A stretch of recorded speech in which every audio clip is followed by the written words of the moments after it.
saya pernah beberapa kali bekerja sama dengan Eyang Titi. Satu hal yang saya selalu ingat dari beliau, selain karya-karyanya, adalah energi positif dan cintanya terhadap Indonesia yang luar biasa. Saya tadi sebelum kesini sempat telepon-teleponan dengan Bu Acin dari Musika Studio.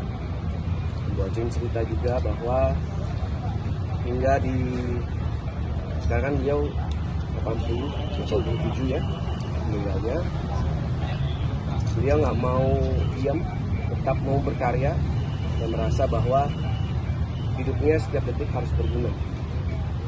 Pokoknya dia harus berguna terus untuk semua orang.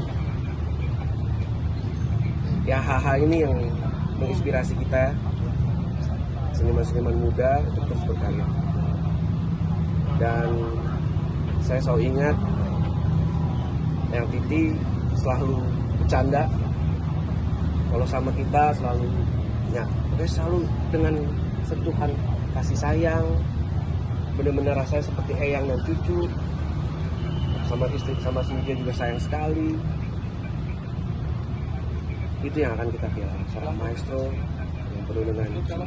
Itu yang akan saya betul pernah bekerja sama dengan Eyang ketika Eyang sedang membuat lagu untuk anak-anak Indonesia, dan saya terlibat dalam produksinya sampai bikin video klipnya. Yang saya ingat adalah karena lagi syuting kan sampai malam, tapi dari pagi sampai malam Eyang energinya nggak habis-habis, cintanya selalu ngajak bercanda anak-anak, selalu ngajak kita bercanda. Ya, jadi kita yang muda-muda jadi ikut semangat juga kan. Nah, itu yang nggak akan saya lupakan. Dan kedua adalah humornya. Eyang itu kan selalu ramah sama semua orang, bercanda dengan semua orang. Yang saya rasa itu yang menginspirasi kita. Ya, tidak hanya seorang maestro yang hebat, tapi seorang manusia yang penuh dengan cinta, kasih sayang. Di setiap sentuhannya, ucapannya, langkahnya itu semuanya dari hati. Cinta. Indonesia tinggal besar. Nah, ini seorang maestro yang luar biasa. Karya-karya beliau akan abadi dan pasti akan di remake terus. Kalau kita seniman-seniman yang muda, kita karyakan lagi, kita buat ulang lagi. Dan tidak hanya karya lagu, tapi kan suaranya,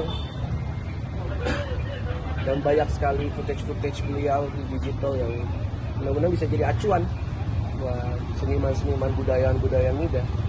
Pada seorang maestro luar biasa bernama Titi Puspa, yang selama hidupnya tidak pernah berhenti mendedikasikan untuk berkarya, untuk cinta, dan untuk tanah air. Itu yang luar biasa.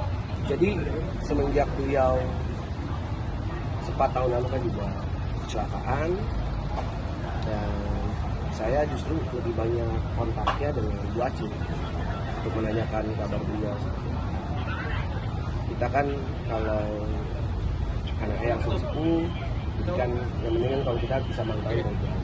Takutnya kalau kita datang merepotkan, justru kalau kita datang nanti Eyang jadi bisa istirahat. Kita datang mendoakan, tidak ada pembicaraan seperti itu. Mungkin nanti kalau kelanjutannya, kalau keluarga besar dan audiensi dengan kebudayaan yang bertemu dan apa yang bisa kita lakukan, pasti kita akan terima. Dan saya rasa memang Titi Puspa ini harus kita karya-karyanya harus kita lestarikan supaya apa? Menginspirasi generasi ke depan.